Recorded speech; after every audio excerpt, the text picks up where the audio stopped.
everybody. Happy Friday. How's it going?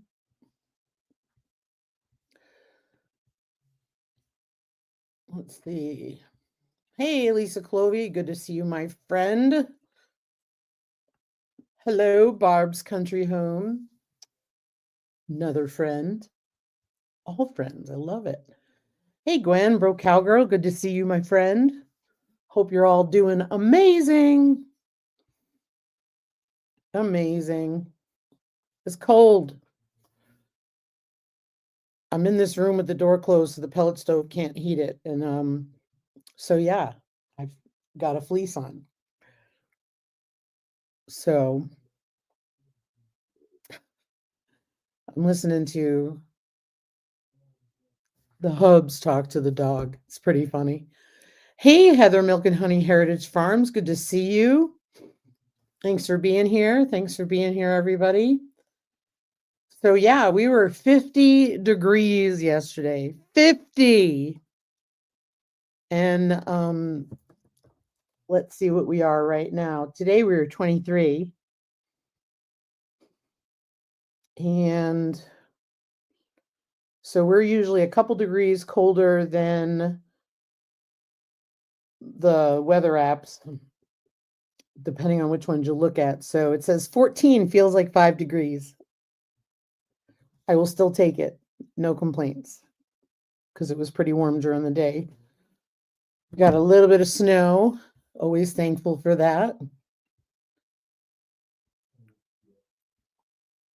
Hey, Tamara. Good to see you. Thanks for coming. Hey there, Annette, the Cow Emporium. Good to see you. Hey, Scott, SD Mountain Man. Good to see you as well. Gwen's going to bail on us when barrels start. T-shirt weather here. Might have to turn the AC on tonight. You little stinkopotamus, you. You're a stinker. Tamara says, we were really warm the other day. Oh, wait a minute. We are expecting negative 35-degree wind chills Sunday. Brr. Where, may I ask what province or what state you're in, Tamara? If not, that's fine. I understand. Wow. SD said, you were really warm the other day. I was in winter. Yeah. Crazy. Oh, Tamara's in Iowa. Okay, I'm sorry. I can't always keep it straight. That's right. Thank you. Yes, you guys seem to get all the snow that misses us. Goes right to you. I've noticed because I'm kind of bummed about it. But yeah. Oh, and you guys get brutal wind. So yes, I totally feel that. Stay warm. Hey, Holman's Homestead. Good to see you guys. Thanks for being here. Heather said it's low 50s here. Oh, that's nice. Nice, nice, nice. I can even take down into the 30s. Like, I'm fine with that. I mean, I have to admit, I can't even complain today at 23 because I know we can be negative, whatever. So,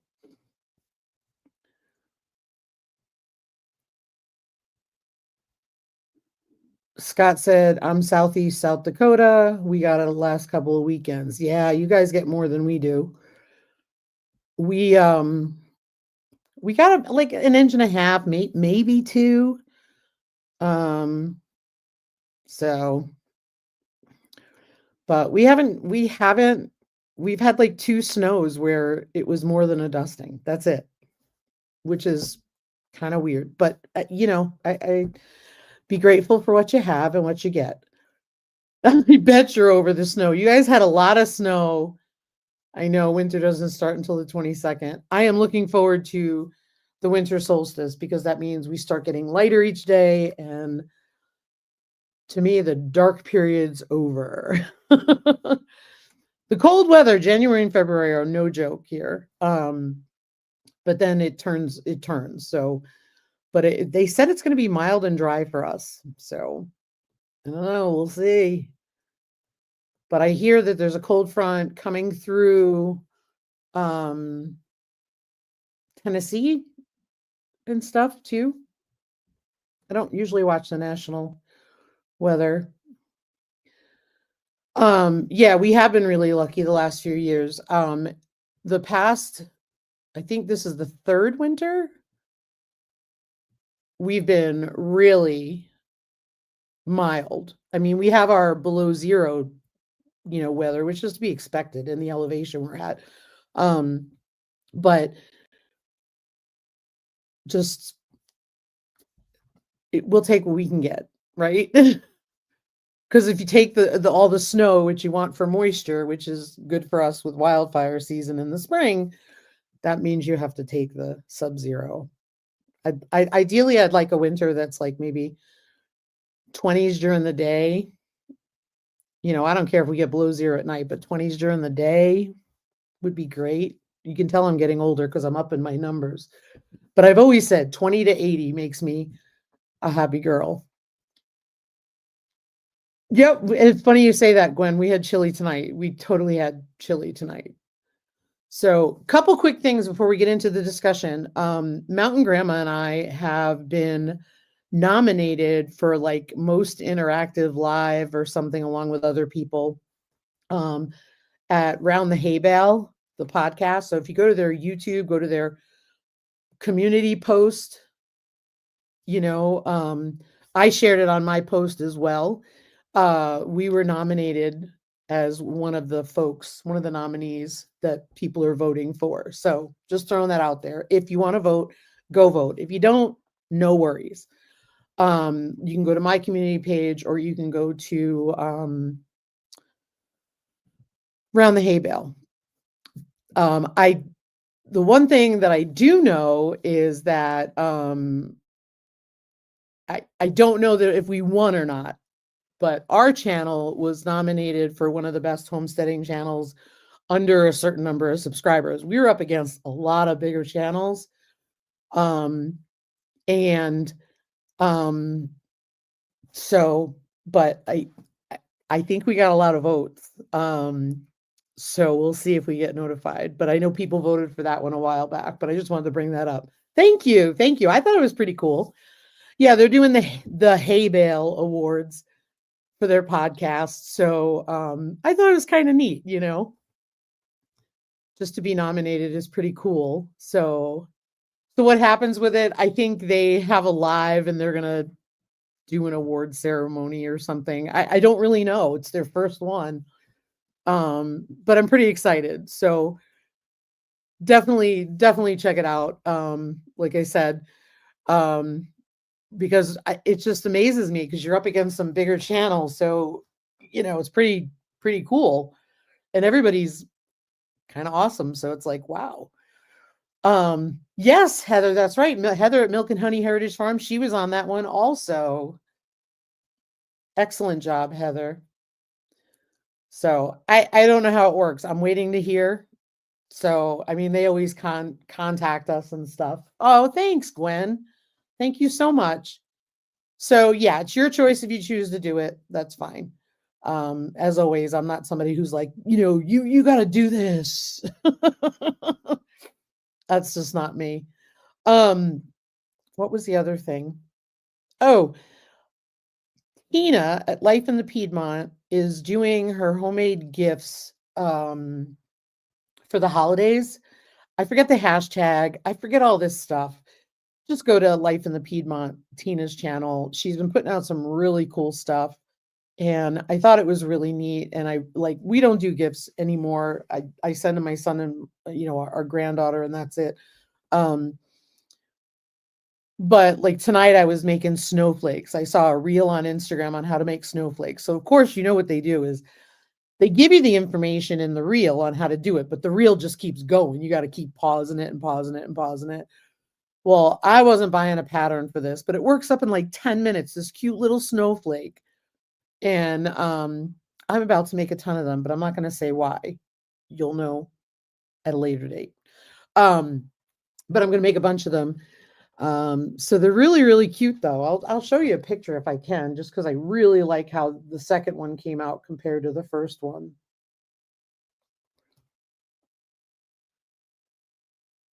There's the snowflake, and I just made a chain to make it like an ornament. I know it's blurring, but Isn't that cute?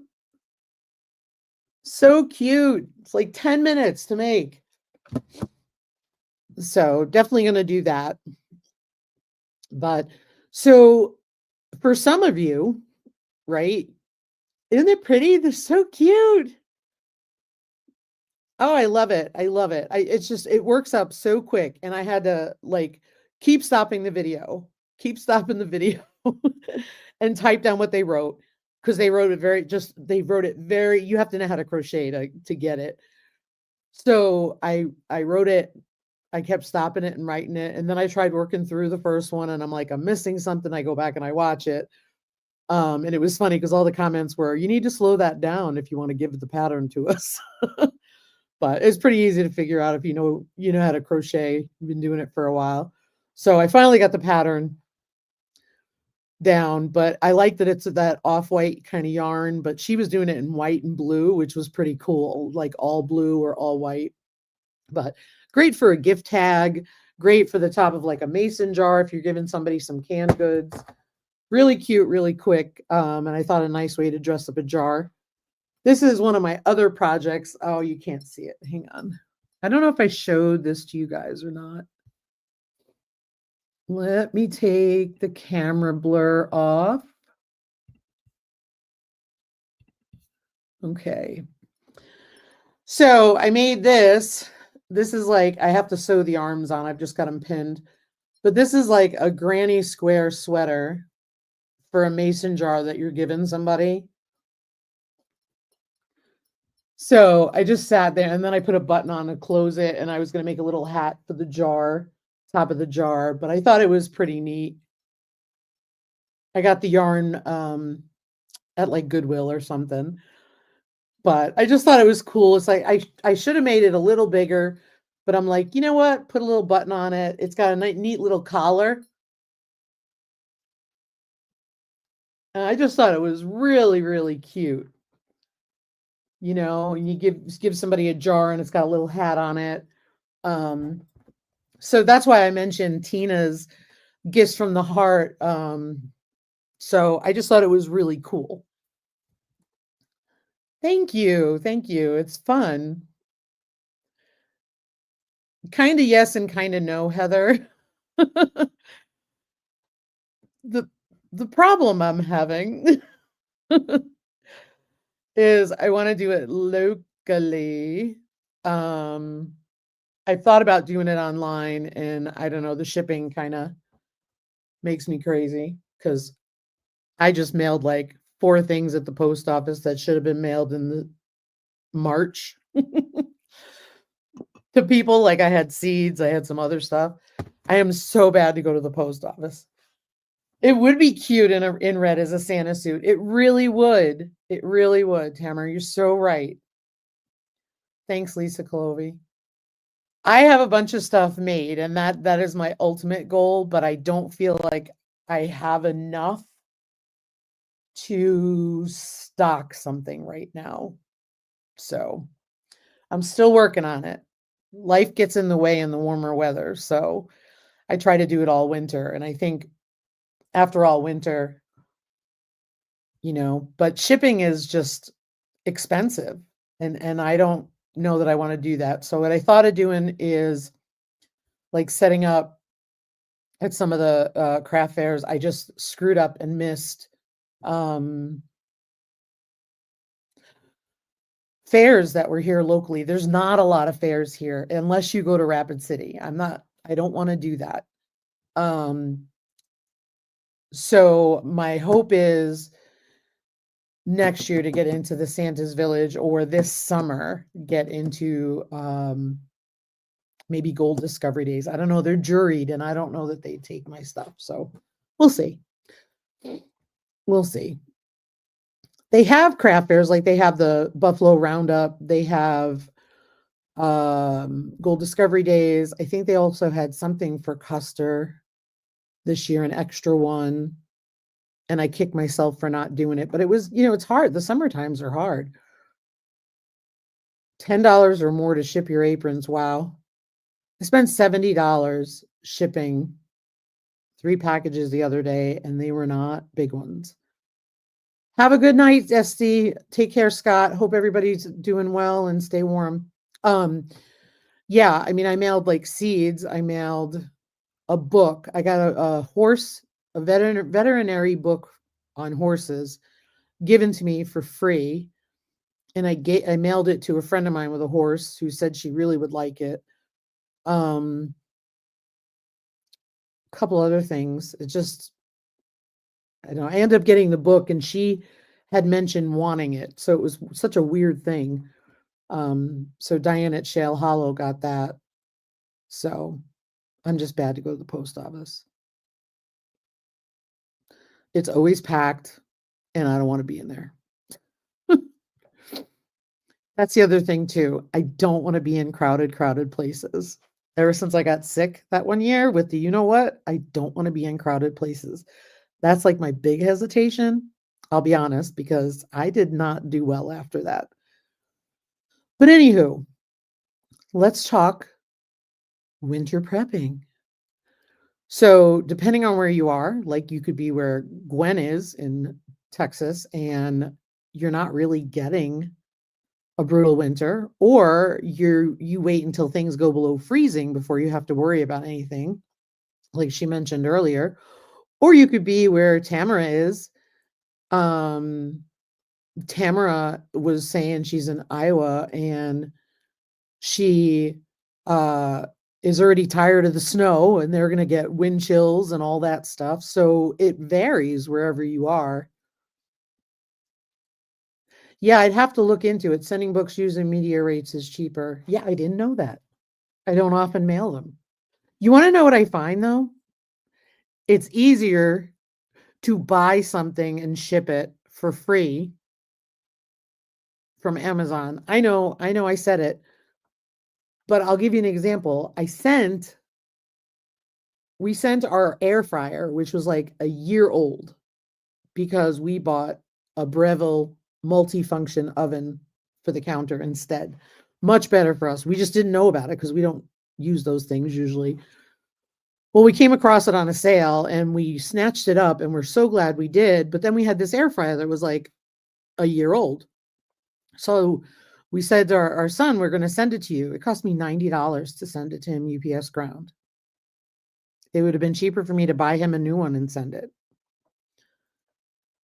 But the things you do for your kids, crazy. Tamara is getting more snow tonight. Ooh.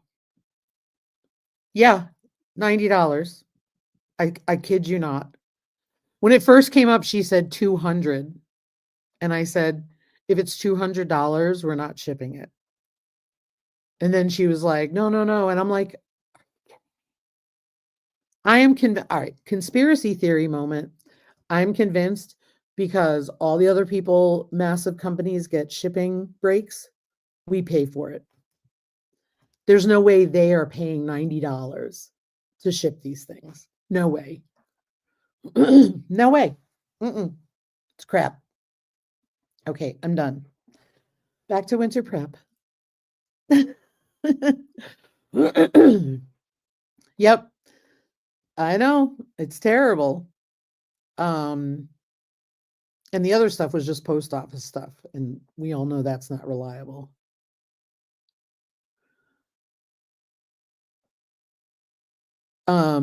So yeah, winter prep. Anyway, let's get back to that because I could rant all night about that. So what do you do for winter prep in your area? So for us, a lot of it is we close the side door on the chicken run to keep the drafts out. It still vents a little bit of a draft because I can't close it all the way, but I have a log up against it to hold it closed, which keeps snow out when it's windy. We also have the door in between our outdoor and indoor run, which we can lock the chickens in a run versus in the coop, because we knew we would have cold, snowy weather. All week when it was cold before the 50s, they wouldn't even come out. And I think it's because they would walk on snow, but they didn't want to because they didn't want cold feet because it was cold out. Heated dog bowls are what we use in the coop. We found that they have really been the best for doing that kind of stuff. And like I said, we have an indoor and an outdoor run, which we, might not have built on if it wasn't already on the coop. So we use that, and that's worked out well. Tamara says she wears layers. That's a brilliant idea because you have to wear layers, especially when you're in and out and in and out. And you need the layers for insulation because it traps hot air in between, which is really good. Sock liners are something that I always laughed at when I was younger. Sock liners are so super helpful for keeping your feet warm and for avoiding blisters when you're hiking too, just an FYI. Heather says, I wrap the chicken run with clear plastic to keep it a little drier. Awesome. Another great suggestion. Holman's Homestead said, yep, try to block off the wind, get the water heater out, have started fluid ready, have starting fluid ready, and heated dog bowls. Awesome suggestions. Yep, blocking off the wind makes all the difference in the world. Good muck boots. Annette at the Cow Emporium, and if you've seen her channel, which most of you have, wind, right where they are, whips right through there. Let me come back. I wanted to read what she said. Hold on. Make sure the windbreaks are in good shape. Trucks and tractors are filled with winter fuel. Small engines get an additive in the fuel. Winter clothes are in good shape. Good suggestions. Yeah, keeping those cows out of the wind makes all the difference. Lord have mercy, the goats are going through the hay like crazy this year. Oh, I bet. You guys have had colder weather though, right? Holman's compared to usual, like you've had a lot of up and downs. Because I don't own ruminants, so forgive me if I'm wrong, but don't goats eat more because they have to keep their rumen going and then to keep them warm too? Maybe I'm wrong. I don't know. Heated Milwaukee coat. Good for you, Heather. Hey, busy you. How do you keep the chickens from spilling your dog bowls? I have one that insists on sitting on the rim to drink. So you have one that sits on the rim to drink and it spills it? I've never had that. Interesting, but I could see how it could happen. We have 2 heated dog bowls in our coop. It's in the indoor run, not in the coop. I'm sorry. In the indoor run, they are on blocks that are dug into the ground. So that way they have a level surface to be on. That's all we use. I don't have a problem with them spilling it. If anybody else has any ideas to help busy you out, like, I wonder. I was just trying to think of what to put over it, but you can't because they got to be able to get down into the bowl. I'm going to think on that. If I come up with a thought, I'll let you know.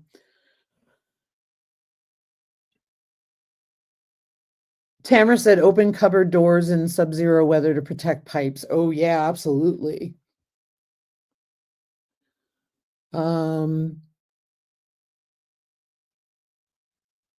Okay, Holman says yes, started earlier this year. Okay.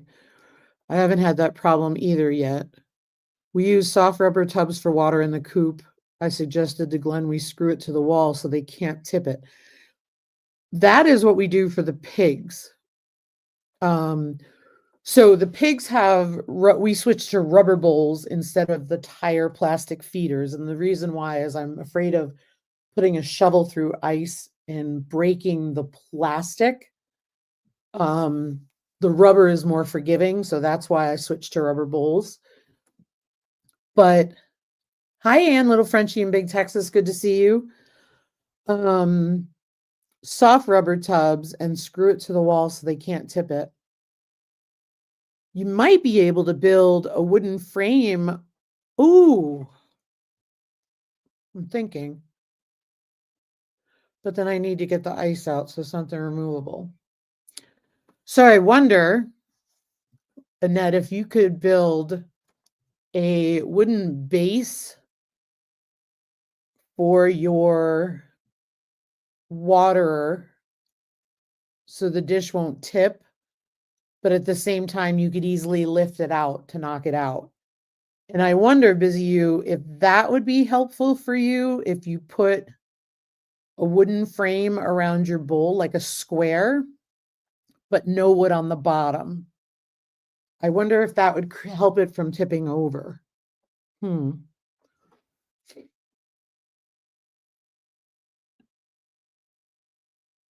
I know that with the pigs, one thing that we did when we first had Maggie and Winston, that was before the Coonies. Ryan made a feeding station. Hey, Ark Wildman, good to see you. Thanks for being here. We put, he built like a rectangular piece of plywood, and he put 2 squares with wood on it, and the water bowl and the feed bowl went in, and he screwed them in. The water bowl had handles, so it was easy to kind of scooch off the screw, if that made sense. But it helped for a while deter the pigs from knocking their water over and feed when they were little. Because when they're little, they love to knock it over. When they're big, Maggie would knock the water over 15, 20 times a day, even when I had it in the tire. She drove me crazy. Heather said put faucet covers on or wrap them with a rag than plastic where weather is colder. Anne said still warm here in Texas, a few days close to freezing, but nothing bad yet. Good. Hey, Regina S., nice to see you. Thanks for being here. Very kind of Charles to send you over. Appreciate it. Last year, I took a coffee mug out of the cupboard, Tamara said, poured in hot chocolate, and the cup shattered. Yeah, because if your cup is so cold, yes, absolutely.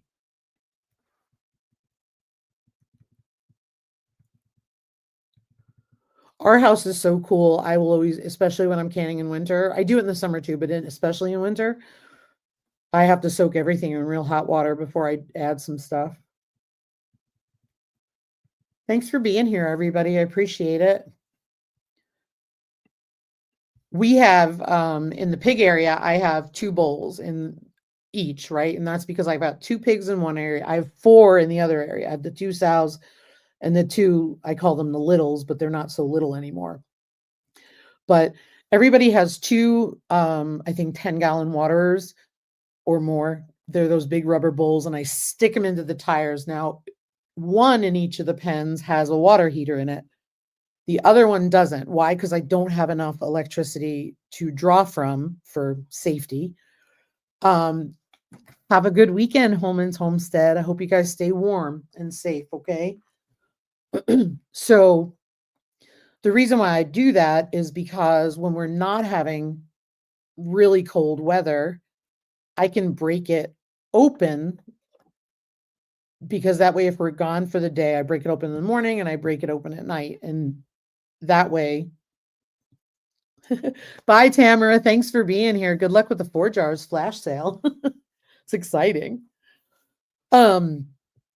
But that gives them an extra water to go to, because I break the ice and pull all the ice out of it, and it stays open for a little bit.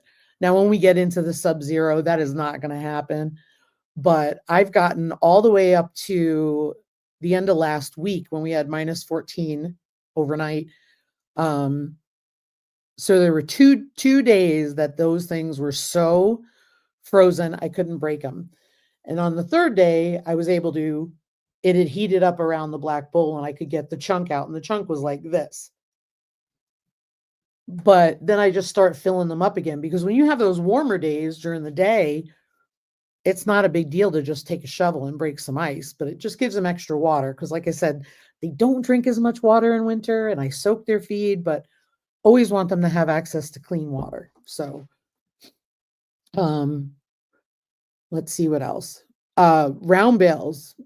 Yeah, minus 14 wasn't too bad. When it sticks around for like 1 day or 2 days at night, not during the day, I can handle it.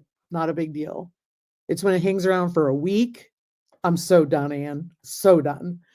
Um, and ugh. But the other thing this year, we bought round bales. We've never had the capability to handle round bales before. So we're still learning how to deal with them because, unlike the Cow Emporium, who puts them on a bale truck, takes them out and feeds pretty much the whole bale, we don't. That's going to last us well into the summer. And so we bought a round bale of hay and we bought a round bale of bedding. And so it really worked out great. And I'm hoping to continue it because it just peace of mind that it's all here. The extra bonus is the sows and the littles eat their bedding. And of course, I have the only pigs in the world who, when it's cold out, they are going to go to the bathroom in their house. And we've joked about this a lot. So all summer, I don't have to clean a barn because there's no problem.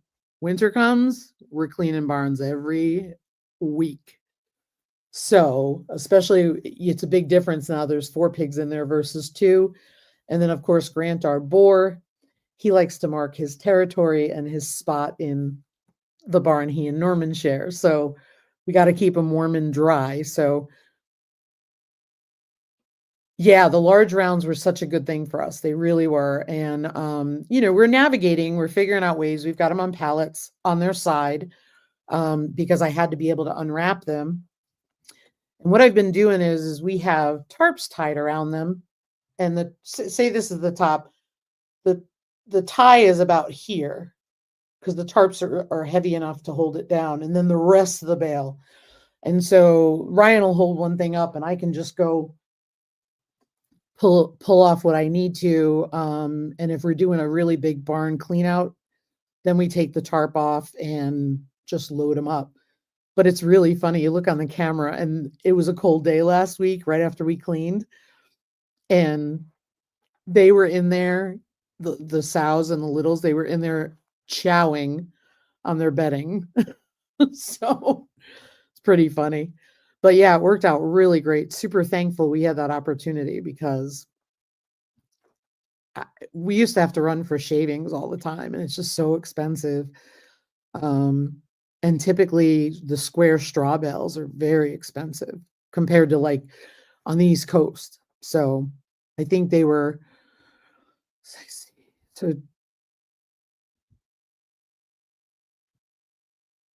so 12, I think they were like $15 a bale, $12 to $15 a bale. And on the East Coast, they're like 3 or 4. So I was like, And the other thing is you have to have storage. We don't have huge storage capacity for that stuff. We have a horse trailer or a livestock trailer that we use for storage of hay when we've had to, or for straw bales, because we get them for farrowing as well. So you got to just do what you got to do, hopefully one day down the line, we'll be able to build a building and put some hay in there, but unfortunately for round bales, I don't even think we have the room to build anything to put them in because we have to access them. So we'll see.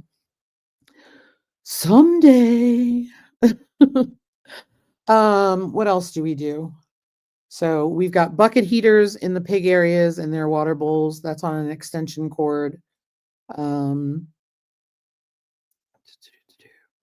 to think what else. So, it's like becomes second nature. You just do it. And I'm just trying to think. Like, obviously the side-by-side is always gassed up. The plow's on it now. Sometimes we put the plow on for the winter or we take it off and just leave it by the garage because driving around with the plow on can be a pain. But what are some other, let's see. So those are the things we do are mainly for critters. For us, obviously it's cleaning out the pellet stove. The chimney gets cleaned a couple times a year. And getting pellets is part of our winter prep. So far, we had a pallet left over from last year and we bought 2 and it was just under a pallet was on the porch. That's how mild it's been for us. but we literally are into the second one of the 2 pallets we bought just now. And keep in mind, we can go through 4 to 6. So that's not bad at all. Not bad at all. Years ago, Ryan insulated the crawl space for us right before we were supposed to have like negative 40 whatever. I know in Nislin, they had negative 60 with the wind chill. Oh, I had a friend up there. But yeah, he insulated all that. So that's all done until it has to be replaced. So that's what's nice about that. Luckily, our well house, even when it was negative 47 or whatever, our well is so deep in the ground, the house where all the equipment is below frost line. So yeah, insulation is awesome. One of the things, we all love, I'll speak for myself. This house had a lot of windows. Like I have a front porch window that I absolutely love. We also have a window by our table that we love, our kitchen table. And when we replaced it, we wanted to replace with no screen. We just wanted one big window. Really love the windows, right? And they're good windows. We replaced them since we're living here. We replaced all the doors when we moved in. I think it was within a month of us moving in, we replaced all the doors because they needed it. And so we have been using, I have insulated curtains, and I hate closing the curtains, but at night I've been doing it on the real cold nights, and it's making a huge difference. So that's really cool. Excuse me. I know the other thing we need to do is a door. So when you come in our house, we have a door that goes to a back room where I keep the pig feed. And if you keep going, and if you've been here for a while, you'll know that was the room that Norman was in. So it's sort of like you walk through a closet in our house and you get to a room. And then there's a door to that outside. So the reason why I say this is because one of the things we did was the entry door to the house from where Norman's room was, we replaced with an insulated door. We need to do 2 more, one that goes to the outside and one that comes into the house, because it makes a huge difference.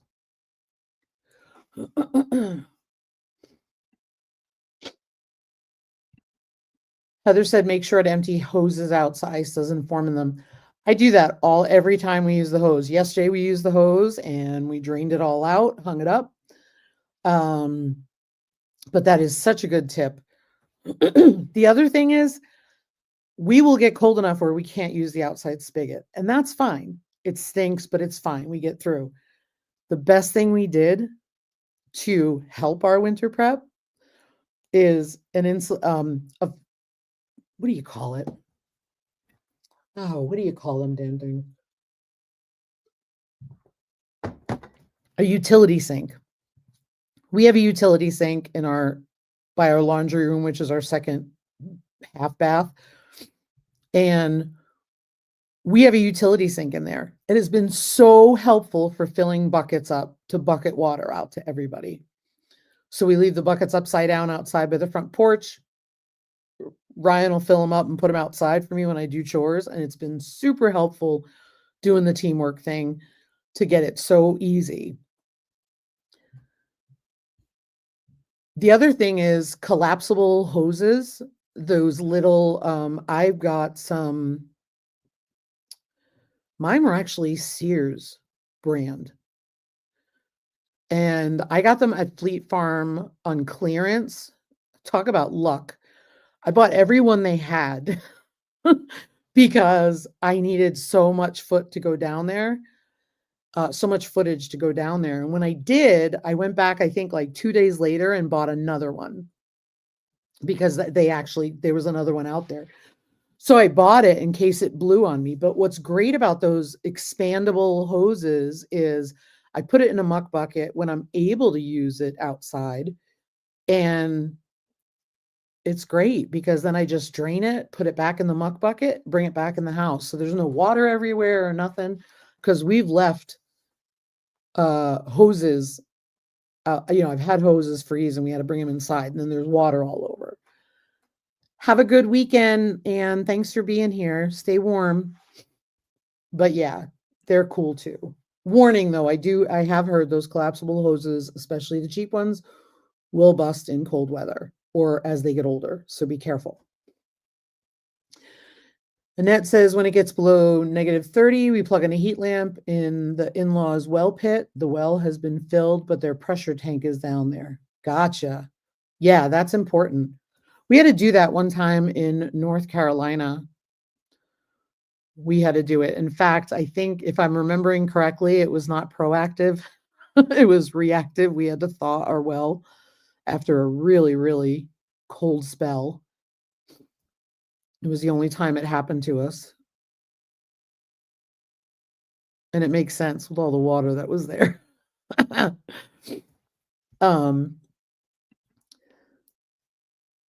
It is the worst. It is the worst. It's funny in that because, in North Carolina, we were like, we didn't think we were out of water there. We knew that it was frozen. Here if you don't get water coming out, you're like, oh my gosh, why is there no water? And yeah, start getting panicky. Trying to think what else. Gloves. Gloves are a huge, huge thing for us folks working outside, I have found some really good gloves and I found some really garbage gloves.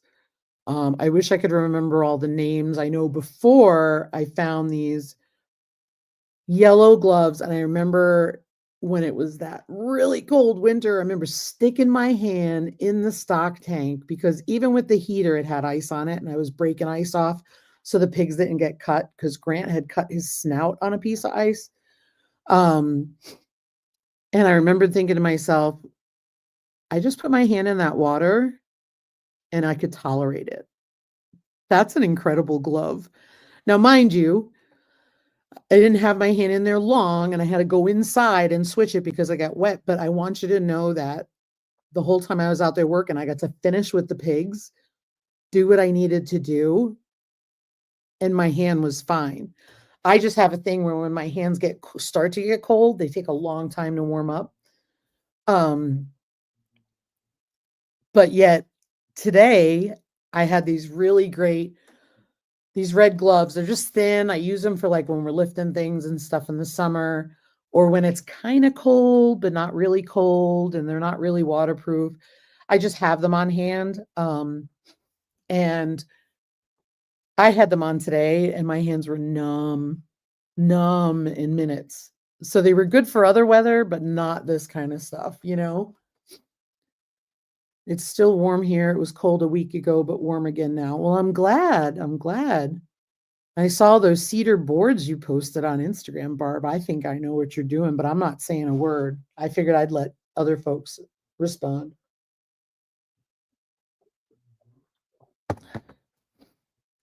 Super exciting. Let's see. What else? We just started the deep litter in the chicken coop. I try not to do it from the first sign of cold weather because that is a brutally long and heavy spring clean out. So I try to wait because chickens are hardier than people say. Some of them crazy chicken ladies out there think that chickens can't do anything. Chickens are rock stars. They totally can survive cold. We threw a whole bunch of the bedding from the round bale on the indoor run, which helps it easier. It makes it easier for me because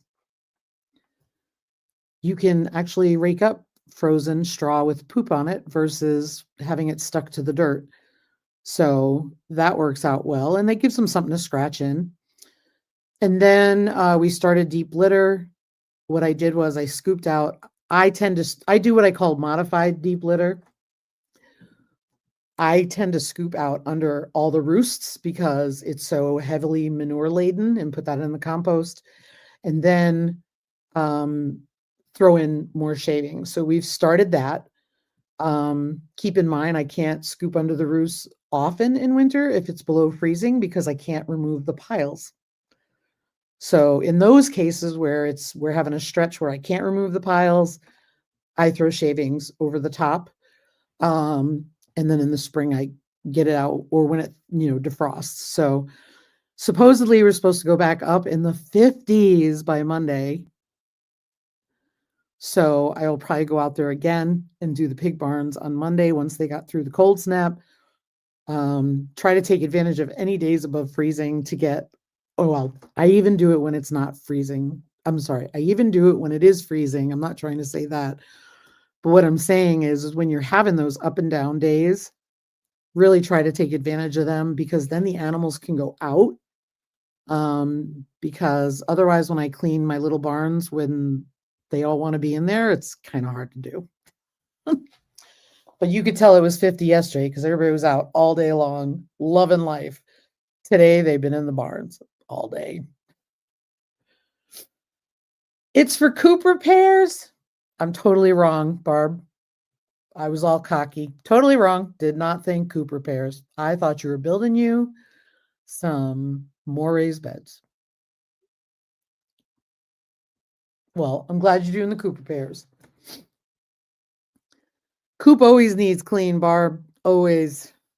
Coops always need cleaning. It's crazy.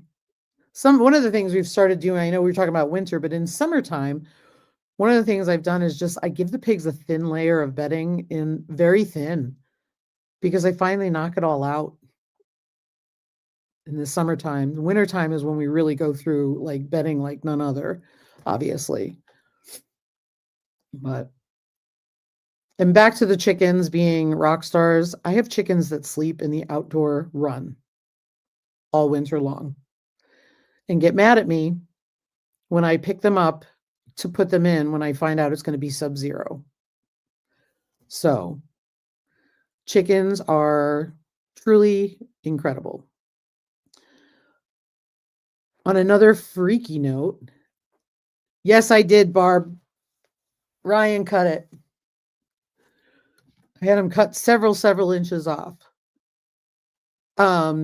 The bullied chicken, I just wanted to bring this up because I want to forget. The bullied chicken who was in that little run for the little coop for the longest time is back in the coop.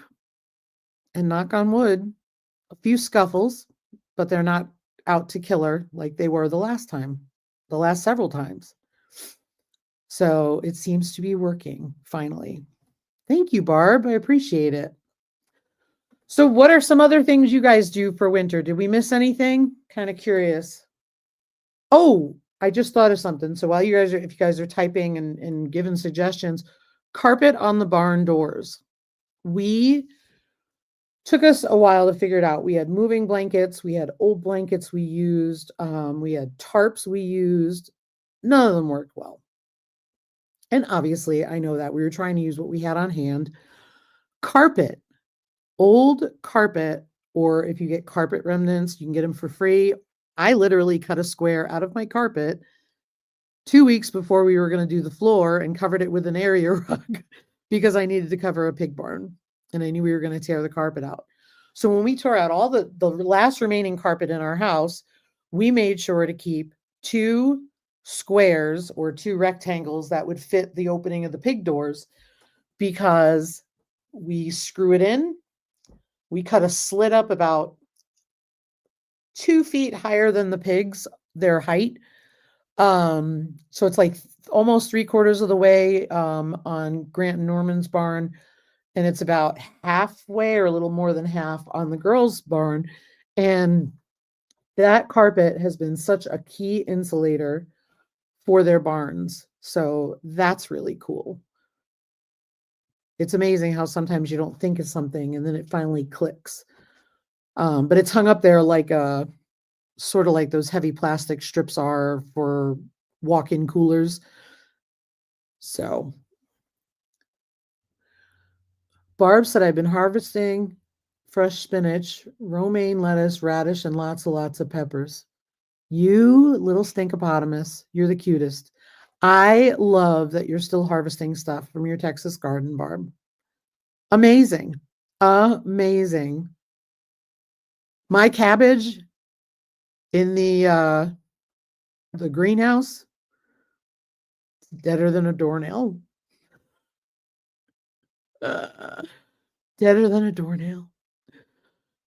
We had minus 14. That was it. The cabbage is no more.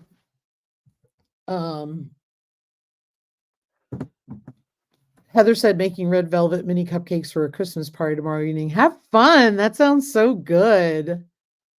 So good. Annette says mostly we are reactive once bad weather hits, hard to really prep. I totally get that. I totally get that. I will tell you that usually, you know, I used to be gung ho about prepping as much as I could, but the reality of it is aside from now I can gauge it, like when to put the water heaters in, but you know, I've learned not to put them in so early because you don't want to pay for them so early. You know, you want them in when you really need it. And this was a really long fall. So they only got put in recently. It wasn't too bad a few weeks ago. And then the what do you call it? Like the bedding and stuff. I don't want to pack the bedding in there until they need it. You know, but yeah, I mean, you have that bad weather. I know you're out there doing what you need to for the cows and the calves and all that stuff.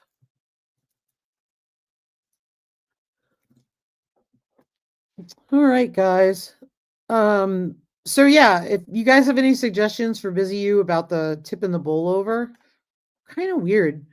I wonder if they're tipping the bowl over after it's almost empty versus a full one, because I wouldn't think a full one would tip over when, unless that's a big chicken. Huh. I'm just trying to think. I like to problem solve, and I'm just trying to think.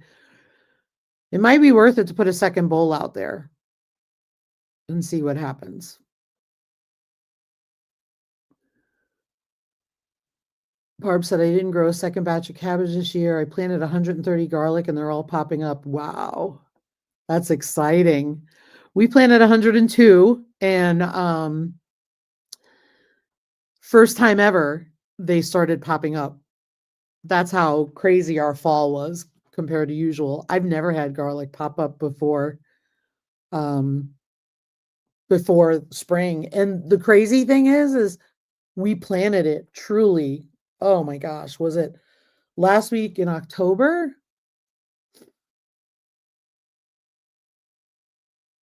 Yeah, I think so. I'll have to try it. I don't want to encourage others to perch on the rim. Just the biggest one has to sit on the rim. The rest just drink over the edge. I wonder if putting a board around it might encourage it to park itself or perch itself on the board frame around it and not tip the bowl over. And it would cause the bowl to not tip over. I wonder about that. That's my thoughts.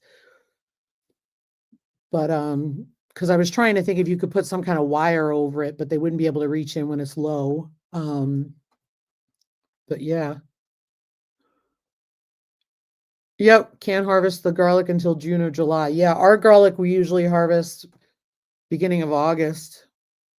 Beginning of August. I wish I could put garlic in the ground in September and have it out by June. That would be great because then I would fill that whole house garden up with garlic. I would, but I need the room for other stuff because it overlaps.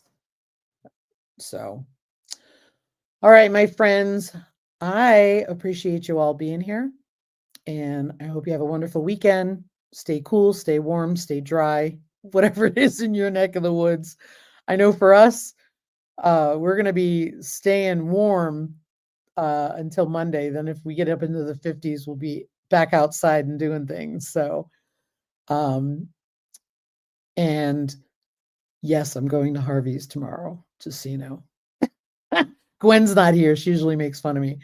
But I'm going to justify my trip to Harvey's because I'm getting my chicken feed there. So I'll have to look around at all her Christmas goodies while I'm there. Have a great weekend, guys. Appreciate you being here. Take care.